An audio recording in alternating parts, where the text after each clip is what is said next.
Good morning everyone. Today is accounts lecture and today's first lecture, right? We are starting with the subject. Let's start with first term, capital. क्या होता है capital? Any cash, goods, assets जो owner business को देता है, any cash, goods, assets given by owner to business for commencement and for expanding business is called capital. लिख लो please अपनी book में जो भी है cash goods assets. You are accounts teacher? Yes. Okay. Should I ask you one question on behalf of student? Okay. You explained definition of capital and which goes like this: any cash, goods or asset brought in by owner either for commencement or for expansion, that is called as capital, right? That's what you told? Yeah. Yeah, but in this definition you are using some terms like goods, assets. Did you explain what is goods? नहीं. Did you explain what is asset? No. Okay, remember golden rule number 1. कोई भी definition आपको कोई भी teacher देता है, उस definition का हर एक वर्ड जब तक आपको पता नहीं है तब तक उस डेफिनेशन को लेना नहीं है, चाहे मैं पढ़ाऊं या चाहे कोई भी पढ़ाए. Hope that is clear to everyone.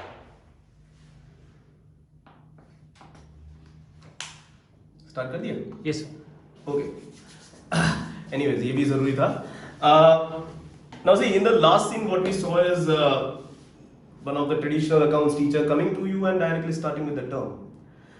But that's not the right way to learn any subject or get into any stream. I'll put it this way.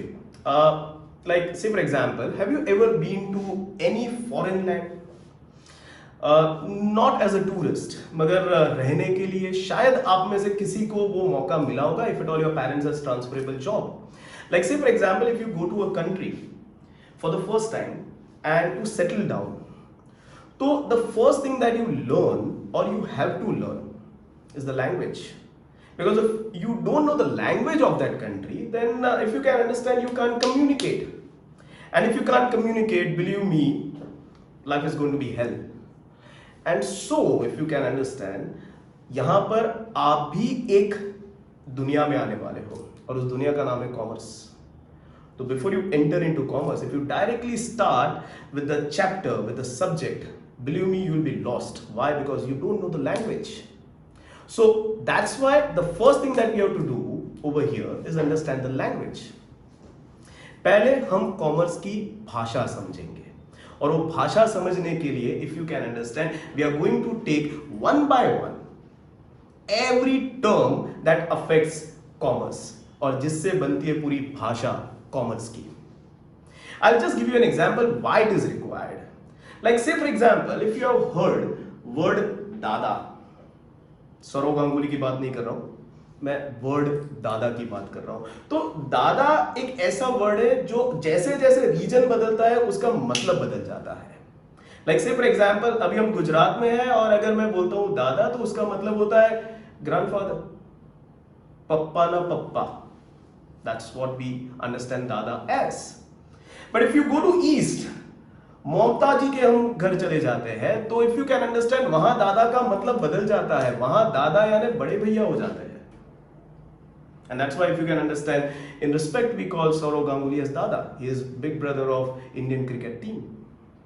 But वही हम एक्सट्रीम वेस्ट में वापस आ जाते हैं, मुंबई में आ जाते हैं, मुंबई की गलियों में आ जाते हैं, तो वही दादा का मतलब बदल जाता है. यहां पर दादा हो जाता है वो सबसे बड़ा जो गुंडा होता है ना, बॉस अपना ही चलेगा, वो बंदा दादा कहा जाता है. So if you can understand, one word दादा has different meanings when you travel geographically on the same line. If you can understand, there will be lot many terms that will be coming across in commerce जिसका हमारे आम जिंदगी में कुछ और मतलब है मगर कॉमर्स में उसका मतलब बदल जाता है.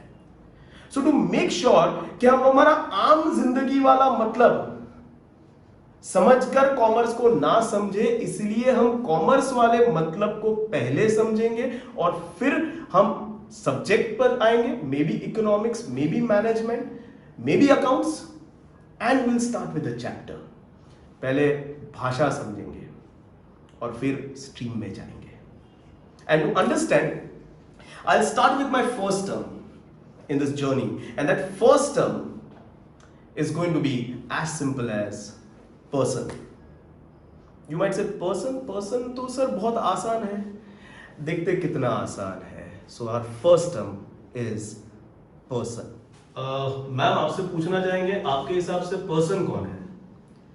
So biology में person is a human body made up of nerves, organs, arteries, and the structure of a body, which is functioning of digestive system and respiratory and all other system. That is nothing but a person in biology. Okay, thank you ma'am. बाबा जी, आपसे पूछना चाहूंगा, आपके हिसाब से person क्या होता है? पर्सन यानी इंसान खुदा का वो इबादत है जो उसने बहुत ही बारीकी से तराशा है। इंसान वो 5 तत्व से बना है और इंसान के जो भी कर्म होते हैं उसका तय, पाप है या पुण्य, वो खुदा तय करता है। धन्यवाद Swami ji. Bro, hey bro, yeah, you bro, bro, can I know who's a person? person for me are only two. बादशाह की तरह बात करेंगे तो बादशाह होगा, या तो फिर इश्क बॉय बादशाह के बारे में बात करेंगे वो बादशाह होगा। तीसरा बादशाह है नहीं, यही मेरे लिए पर्सन। Thanks bro. बबलू भैया तनिक सुनेंगे हमें? हाँ जी, बोलिए बात। बबलू भैया, ये पर्सन वा क्या होता है? ये पर्सन हमका काहे नहीं पता, आप थोड़ा हिंदी में बात करें। ये अंग्रेजी पता तो चलता है लेकिन जवाब देना ना देना हमारे पर है। हमें कोई पर्सन नहीं पता, हम तो आपको बताएं, हमें तो राम लल्ला पता। मंदिर ऐसे ही इसी ईंट से बनाएंगे हम, यही बनेगा। ओके बबलू भैया, धन्यवाद बबलू भैया। मंदिर यही बनेगा। ओके, होप आप अब तक समझ गए हो कि एक वर्ड पर्सन, बट उसके कितने अलग अलग मीनिंग होते हैं। एक बायोलॉजी के टीचर को पूछा, उन्होंने अपना एक पॉइंट ऑफ व्यू दिया पर्सन का। एक बाबा से पूछा तो उनका एक अपना व्यू पॉइंट था पर्सन का। We asked today's youth, if you can remember, Isha Boy Badshah, he had his own view of who is person, and we also asked a common man who is representing heart of India, UP में हम चले गए, वहाँ भी हमने पूछा तो उसका भी एक अलग व्यू पॉइंट था पर्सन का। But if you can understand, यहाँ पर हम ना ही बायोलॉजी की बात कर रहे हैं, ना ही आज की यूथ की बात कर रहे हैं, ना ही we are going to a heart of India, और ना ही हम कोई रिलीजियस गुरु की बात कर रहे हैं। यहाँ पर हम बात कर रहे हैं कॉमर्स की। तो अगर कॉमर्स की बात करें तो कॉमर्स के हिसाब से पर्सन कौन है, तो वो जानने के लिए I will just take you to the board. In commerce basically when I say person, तो person 2 हिस्सों में बनता है। One is biological person and one is artificial person। कहीं टेक्स्ट बुक में आप इसे नेचुरल पर्सन और अननेचुरल या फिर अनरियल पर्सन भी पढ़ सकते हो, मतलब समझना, ठीक है, वर्ड्स पर मत जाना। Now who is a biological person, तो उसमें सिर्फ एक कैटेगरी आती है and that is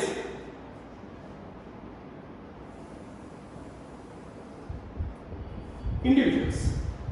so basically this are person who are created by biological process।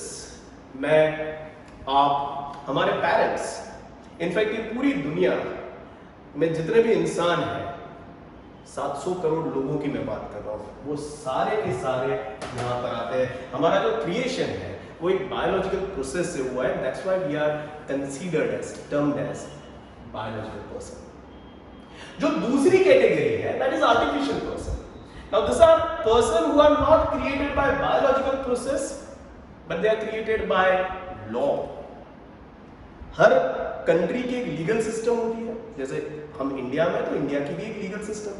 तो ये लीगल सिस्टम ने इनको, though they are not biological person, but still this legal system has given them right to act as a person.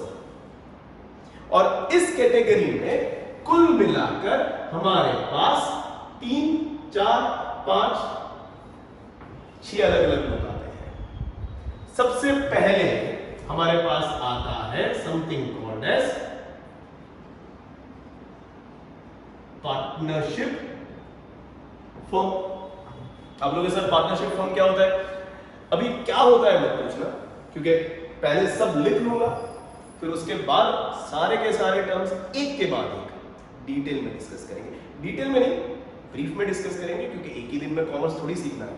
तो brief में discuss करेंगे एक के बाद एक सारे टर्म्स. अभी सिर्फ सुन लीजिए. तो पहला आया पार्टनरशिप फर्म. दूसरे नंबर पर आती है कंपनीज. तीसरे नंबर पर आते हैं बैंक्स. चौथे नंबर पर आता है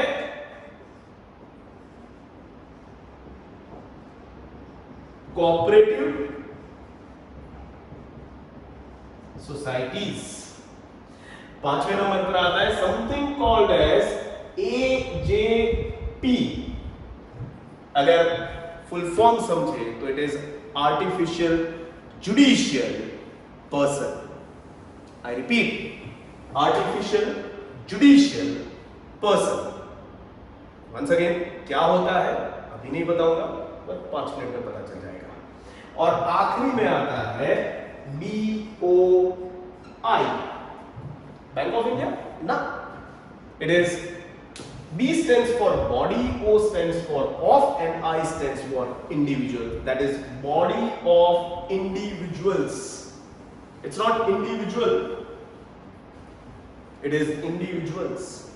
यहाँ एक की बात करेंगे, यहाँ एक से ज्यादा की बात करेंगे. Hope things are clear. So basically, before I conclude this, I'll say person in commerce, whether it is accounts, whether it is economics, whether it is management, is basically divided in 2 categories. One is biological person and second is artificial person. Biological person में सिर्फ एक category आती है, that is individual. rather artificial person में basically 6 category आएगी. पहले number पर आएगा पार्टनरशिप फर्म, दूसरे नंबर पर कंपनी, तीसरे नंबर पर बैंक, चौथे नंबर पर कोऑपरेटिव सोसाइटी, पांचवें नंबर पर एजेपी और छठे नंबर पर BOI. अब डिटेल में ये क्या होता है ये जानने के लिए हम चलेंगे हमारे डिस्कशन रूम में. So with me everyone to the discussion room. Okay, welcome to our discussion room. जैसे हमने पिछले सीन में देखा that basically person is divided into 2 categories. One is biological person and second is artificial person. Now person define कैसे होता है वो मैंने नहीं बताया था. तो basically to become a biological person और आर्टिफिशियल पर्सन आप में 3 कैरेक्टरिस्टिक्स होनी चाहिए. आई रिपीट, आप में 3 कैरेक्टरिस्टिक्स होनी चाहिए. Whether you are a biological person, whether you are artificial person.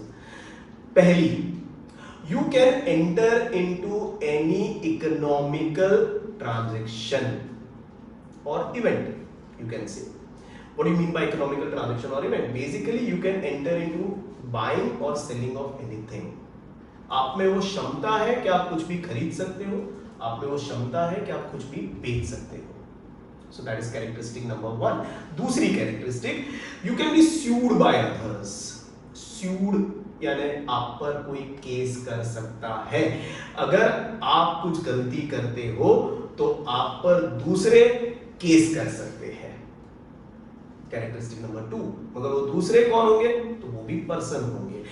तीसरा, यू कैन स्यू अदर्स. अगर आपके साथ कोई गलती करता है तो आप उनको स्यू कर सकते हो, उन पर केस कर सकते हो. तो जो भी कोई वस्तु चीज की हम बात करते हैं जिसमें ये 3 कैरेक्टरिस्टिक है, Number one can do economical activities, number two can sue others, number three can be sued by others. जिनमें ये तीन activities हैं उसे हम कहेंगे person. अब we are privileged if you can understand. We are all, if you can understand, आप जो सामने देख रहे हो और आप खुद, हम लोग biological person हैं, हम में ये characteristic inherent होती है. ये power, if you can understand, we are all like Avengers. We are born with this power. But when it comes to artificial judicial persons, or when it comes to bank, or when it comes to companies, basically I am talking about artificial persons. इनको ये power एक special act, आप बोलोगे act क्या होता है, तो it is nothing but rules and regulations. Rules and regulations passed by a country. हम इंडिया में हैं, तो इंडिया ने इन, if you can understand, categories को ये power दिया है कि they can do economic activities in their own name, they can sue others, they can be sued by others.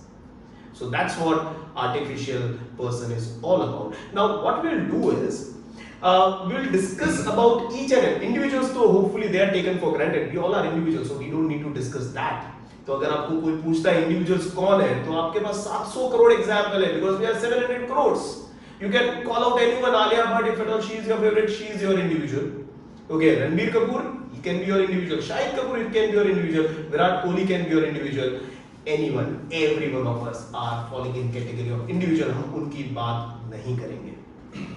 हम बात करेंगे सिर्फ और सिर्फ artificial person की. So let's do one thing. I'll have in my panel Archie ma'am, Rahul sir, Rohan sir, Monish sir, Kun sir and Newell sir. So let's one by one take their idea about what they think about each and every category in artificial person. So I'll start with my partner to introduce what is partnership firm, but not हमारी partnership नहीं, rather business वाली partnership. Okay, so artificial person में पहला आता है partnership.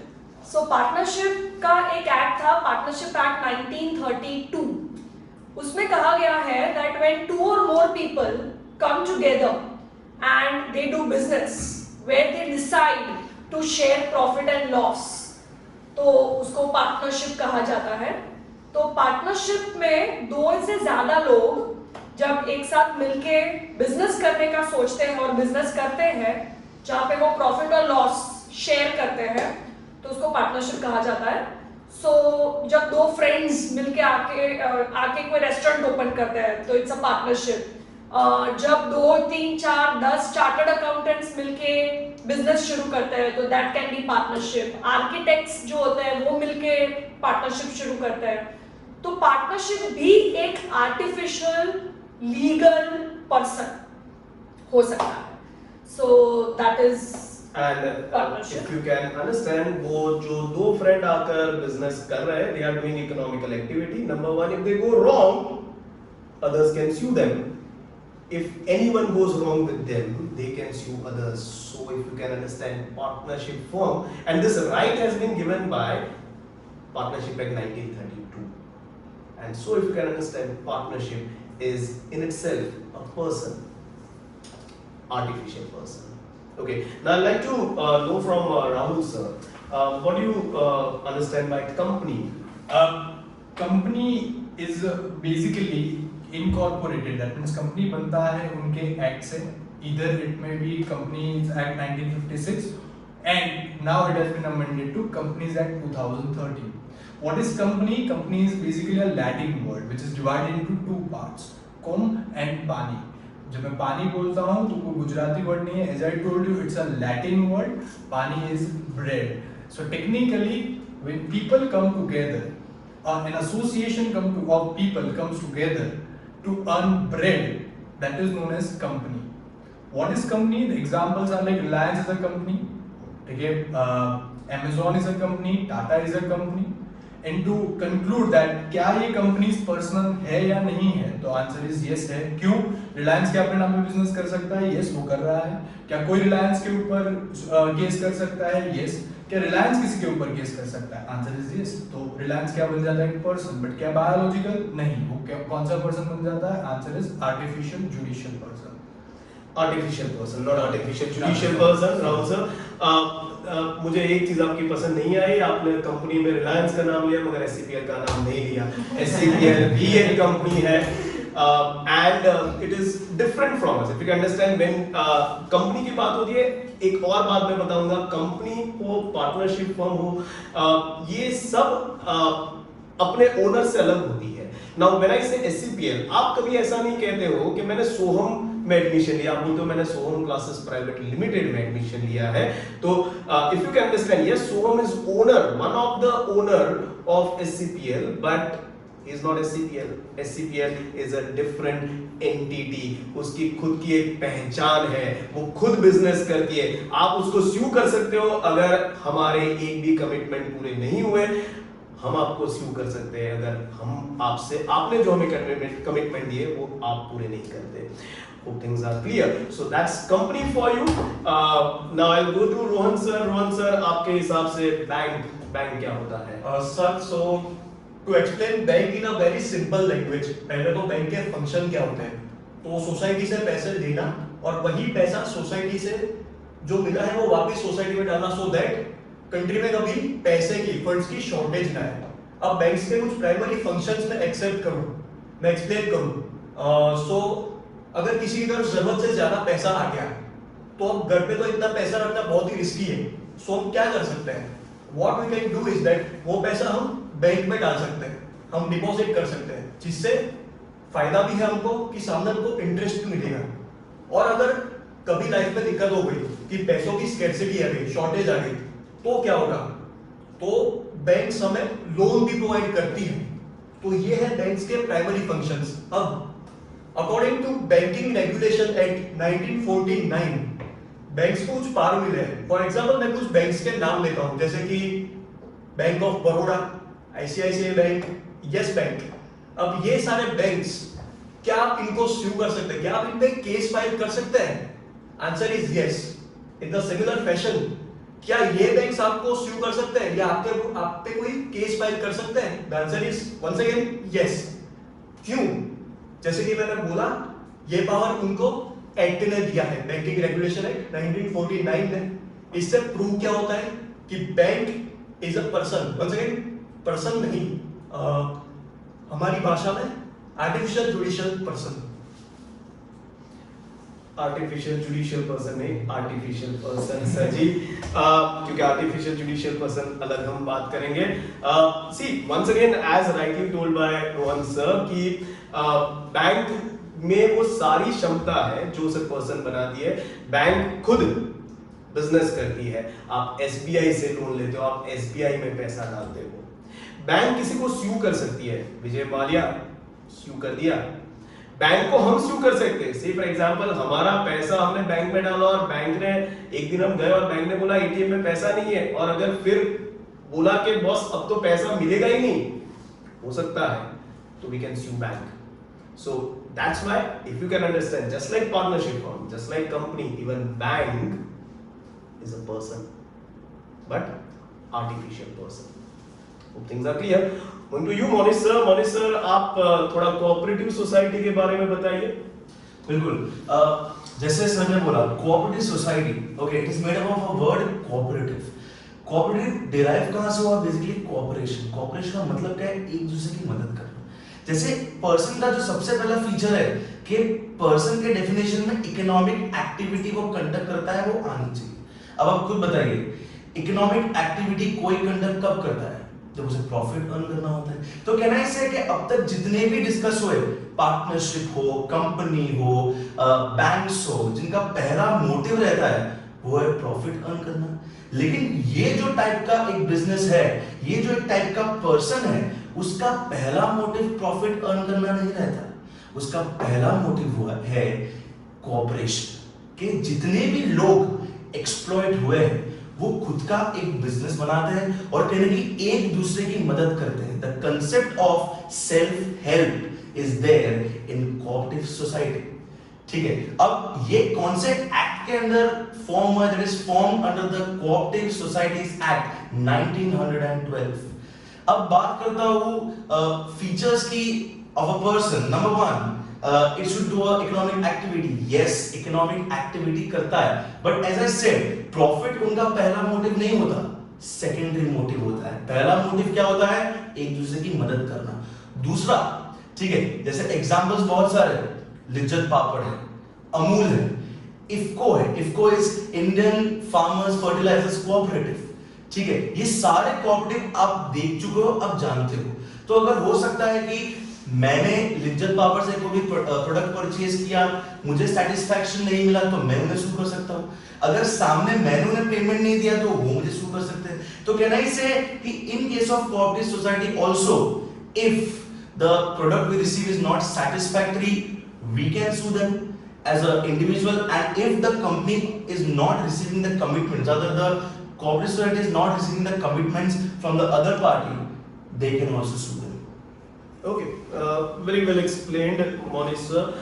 So if you can understand, partnership is a two or more people doing business, that I say setup is called as partnership. Company में com यानी group of people, पानी यानी bread. So when a group of people come together to earn their bread, okay, that is a company. Bank basically it's I'll say set up to make sure कि जिनके पास excess पैसा है वो अपना पैसा कहीं पर रखे और उस पर वो कुछ कमाए, और जिनके पास पैसा नहीं है बैंक उनको पैसा प्रोवाइड करे, ओके, और उसमें से बैंक कुछ कमाए. So that is what basically bank is all about. Cooperative society, as rightly told by Monish sir, it's basically a business setup only, but ये उन लोगों से बनता है जो कहीं ना कहीं पीड़ित होते हैं, जिनको कहीं ना कहीं फाइनेंस इश्यू होते हैं या सोशल इश्यूज होते हैं. वो लोग आकर एक ऐसा बिजनेस सेटअप करते हैं जिसमें वो एक दूसरे की मदद करते हैं. उनका प्राइमरी मोटिव होता है एक दूसरे को या उनकी कम्युनिटी को मदद करना, ना कि प्रॉफिट करना. प्रॉफिट होता है पर वो सेकेंडरी मोटिव होता है. Hope यहाँ तक everyone is clear with partnership, with company, with bank, with cooperative societies. Now let's move to our fifth artificial person. In fact, इसका नाम है artificial judicial person. Now what is artificial judicial person? उसके लिए I go to कुन sir, जो हमारे आज के कहानी में बादशाह के फैन बने थे. तो यहाँ पर he won't be yo बादशाह, but he'll be कुन सर. So कुन sir, AJP. See, to talk about artificial judicial person, जैसा हमने देखा, there are two types, biological and artificial. So partnership firm is artificial, even a company is artificial, even a bank is artificial, even a cooperative society is artificial. तो फिर मेरा जो topic है artificial judicial person, इन चारों से कैसे अलग हुआ? है तो artificial, but understand every one of them quoted one act with their artificialness. Companies act की बात करो, पार्टनरशिप की बात करो, बैंकिंग रेगुलेशन की बात करो, कोऑपरेटिव सोसाइटी की बात करो, इन सारे लोगों को एक रेगुलेटरी एक्ट है. But when I talk about artificial judicial person, इसमें वो लोग आते हैं जिनको शायद कोई एक्ट गवर्न नहीं करता. जस्ट फॉर एग्जांपल, आप सब स्कूल्स में हो, कभी सुना इंडियन स्कूल्स एक्ट? नो. कभी अपने टीचर ने बोला कि अगर ये होमवर्क नहीं करेगा तो इंडियन स्कूल एक्ट के हिसाब से पनिश करूंगी? यूनिवर्सिटीज जब आप जाओगे, सो कभी सुना इंडियन यूनिवर्सिटीज एक्ट? सो ये सारे लोग एग्जिस्ट तो करते हैं, but is there any regulatory act above them? No. So ऐसे सारे लोग जो एग्जिस्टिंग में बिजनेस करते हैं, जो इकोनॉमिक एक्टिविटी करते हैं, but still there is no one to govern them, वो लोग इस हेड में कवर होते हैं, that is artificial judicial person. To go further, we have schools as an example, we have universities as an example, we have Sports Authority as an example. Sports Authority of India, SAI, there is no authority governing them. So basically, artificial judicial person में वो सारे लोग आते हैं जिनको कोई act govern नहीं करता. And are they doing economic activity in their own name? क्या खुद से कर रहे हैं? Yes. अगर स्कूल्स ने आपके साथ कुछ गलत किया, बहुत मारा, पेरेंट्स बेशक केस करेंगे. आपने स्कूल के साथ कुछ बहुत ज्यादा गलत कर दिया, वो भी मारेंगे, सो वो भी आप पे केस करेंगे. So are all the three conditions getting satisfied? Yes. So all this come into a head of artificial judicial person. So basically, if you can understand what Punsar is trying to convey is कि partnership का खुद का act है 1932, ठीक है, companies का खुद का एक्ट है 1956 और now it has been revised to 2013, bank का खुद का एक्ट है 1949 और कोऑपरेटिव सोसाइटी का खुद का एक्ट है 1912। बट स्कूल्स की बात करते हैं या फिर एक हॉस्पिटल की बात करते हैं या लाइब्रेरी की बात करते हैं या कोई भी एनजीओ नॉन गवर्नमेंट ऑर्गेनाइजेशन या नॉन प्रॉफिट ऑर्गेनाइजेशन की बात करते हैं या फिर स्पोर्ट्स अथॉरिटी की बात करते हैं, इनको ये पावर कौन देता है? तो उनके लिए कोई स्पेसिफिक एक्ट नहीं है, जैसे कुल सर ने बताया, इनको पार्लियामेंट एक स्पेशल पावर देती है। स्पेशल पावर बोले तो कौन सा पावर? तो वो 3 वाले पावर इनको पार्लियामेंट ने पावर दिया है to basically to economic activities in their own name, to sue others, to be sued by others, and that's what artificial judicial person is all about। इनको पावर दिया, मगर किसने दिया? स्पेसिफिक एक्ट ने नहीं दिया, मगर पार्लियामेंट में इनका पावर पास किया गया है। Hope that is clear to everyone। Moving to our last category, that is BOI, Bank of India नहीं, बॉडी ऑफ इंडिविजुअल, हमारे बबलू भैया नहीं, मेहुल सर से हम ये बात करेंगे कि what is body of individual. Yes Mehul sir. Thank you sir. Body of individuals, BOI, ये क्या चीज होती है? अभी के सिनेरियो में बात करें तो रिसेंटली है, अभी कोरोना वायरस का लॉकडाउन चल रहा था, कुछ लोग मदद कर रहे थे, प्रधानमंत्री जी ने बोला कि गरीबों की मदद करो, लोगों को खाना दो, सब लोग लॉकडाउन में है, किसी के पास कोई सहारा नहीं है, तो इसीलिए कुछ लोग बाहर आए और बोले मुझे मदद करनी है। अब अकेला इंसान कितनी जगह पे पहुंचेगा? तो 4 एरिया में से 4 लोग निकले। गोत्री से एक आया अकोटा से, एक आया समा से और एक आया कारीबाग से। 4 लोग मिले, 4 लोगों ने बोला हम हमारे जो एरिया है उसमें सेवा प्रोवाइड करना चाहते हैं, मदद करना चाहते हैं। तो उन्होंने बोला कि ठीक है मदद करते हैं। तो मदद करने के लिए उन्हें कुछ ना कुछ खरीदना पड़ा होगा, दैट इज इकोनॉमिक एक्टिविटी। उन्हें कुछ ना कुछ बेचना भी पड़ा होगा, that is again economic activity. उन्हें किसी ने किसी को दिया, ये भी एक इकोनॉमिक एक्टिविटी है, इन कैश और काइंड, ठीक है। तो उन चारों ने इकट्ठा होकर लोगों की मदद की, ठीक है। अब इसको क्या कहेंगे? 4 लोग इकट्ठा हुए, इंडिविजुअली से थे चारों के चारों, एक आया, चारों लोग थे इंडिविजुअल्स और बंध गए एक बॉडी, ठीक है। बॉडी मतलब हमारी बॉडी नहीं है, बॉडी मतलब एक ऑर्गेनाइजेशन का नाम है, उसको बॉडी कहते हैं। तो बॉडी ऑफ इंडिविजुअल्स बने हुए लोग, ठीक है, इसको कहते हैं BOI। हाँ, सबसे इंपॉर्टेंट चीज, ये लोग रजिस्टर्ड नहीं होते, इनमें पेपर वर्क नहीं होता। अगर कोरोना नहीं होता तो ये 4 लोग नहीं मिलते, इसलिए इसको कहा जाता है बॉडी ऑफ इंडिविजुअल्स। अगर आपका अभी जो रिसेंटली फ्यूचर में आने वाला है, जैसे गणेश चतुर्थी आती है, आपके सोसाइटी में एक मंडल बनता है, युवा मंडल। सिटी में जाओगे तो हर गली में एक मंडल मिलेगा, युवा मंडल, ठीक है। ये युवा मंडल क्या होता है? सालों से रजिस्टर्ड है, सालों से कंपनी के अंदर लिखा गया है, सालों से बैंक के अंदर लिखा गया है, सोसाइटी बन गई है नहीं, या आर्टिफिशियल जुडिशियल पर्सन बना है नहीं, कुछ लोग बने, कुछ लोग आए, उन्हें आस्था थी, साथ में जुड़े और एक कार्य कर रहे हैं, लोगों के लिए लोगों की मदद कर रहे हैं। इसे कहते हैं बॉडी ऑफ इंडिविजुअल्स, जो कहीं पे भी लिखा या रजिस्ट्रेशन इनका नहीं होता है, पर फिर भी इनके पास पावर है। कौन सा?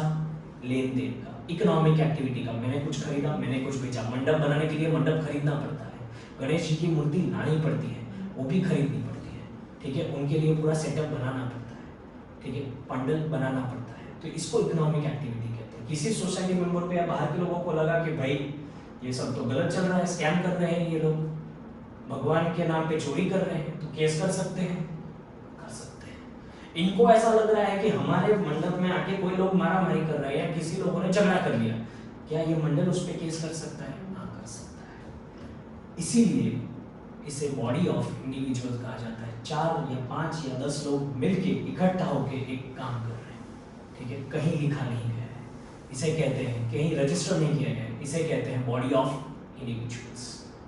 So can I conclude it like this? AJP और BOI they are very similar. They are not covered by any act.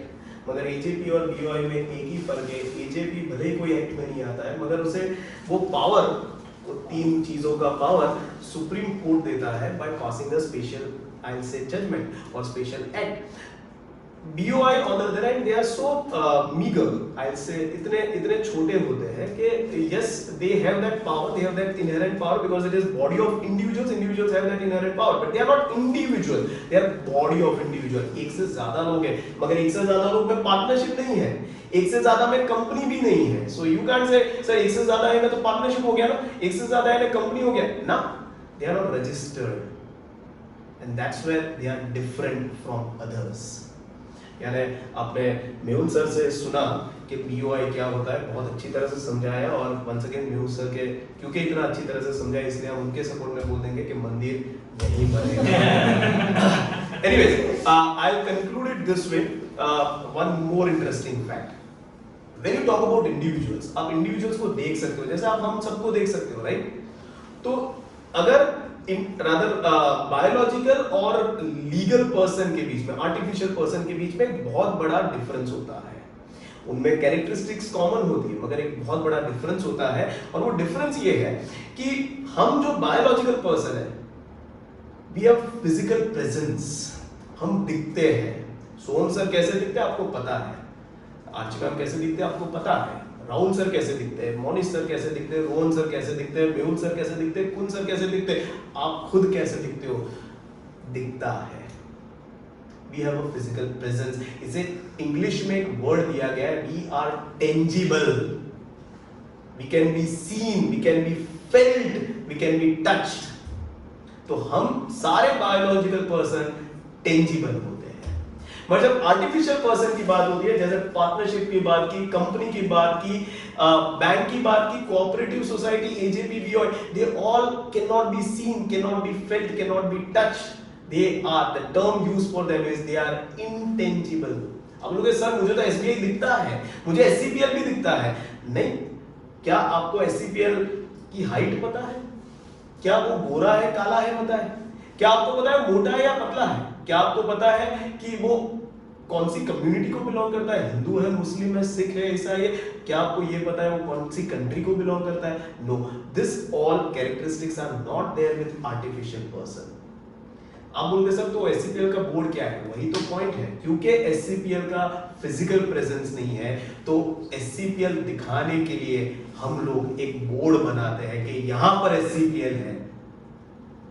Hope you can understand. So SCPL बोलो, बैंक बोलो, या फिर पार्टनरशिप फर्म बोलो, या कोऑपरेटिव बोलो, AJP बोलो, BOI बोलो, ये सब पर्सन है, इनमें सब में वो खूबियां है. They can do economic activities, they can sue others, they can be sued by others, but they all don't have their physical presence. They are intangible by nature. So hope everyone is clear with today's session. आज के session में हमने सिर्फ एक term सीखा. Almost 40 minute का हमारा session था. हमने 40 मिनट में सिर्फ एक टर्म सीखा, पर्सन, क्योंकि ये पर्सन जानना बहुत जरूरी है. ये person, as we saw, is not a person as our biological teacher told. She is not a biological teacher. She was just playing a role of biological teacher. This person is not what हमारे बाबा ने बोला. Once again, he is not Baba, but he represented himself as a Baba. Person is not what Bablu भैया told. Person is not what बादशाह के fan ने बताया. Person is basically in commerce anyone who has 3 characteristics. I'll end this with this. 1 who can do economic activity, 2 who can sue others, and 3rd who can be sued by others. या तो वो biological होगा या तो वो artificial होगा. Hope things are clear till here to everyone. कल ऐसा ही एक interesting topic लेंगे और कल इस पर हम बात करेंगे. Thank you very much. See you all tomorrow. Stay home, stay safe. #घर बैठे पढ़ो. And साथ में लड़ेंगे, साथ में जीतेंगे. Bye bye. Take care.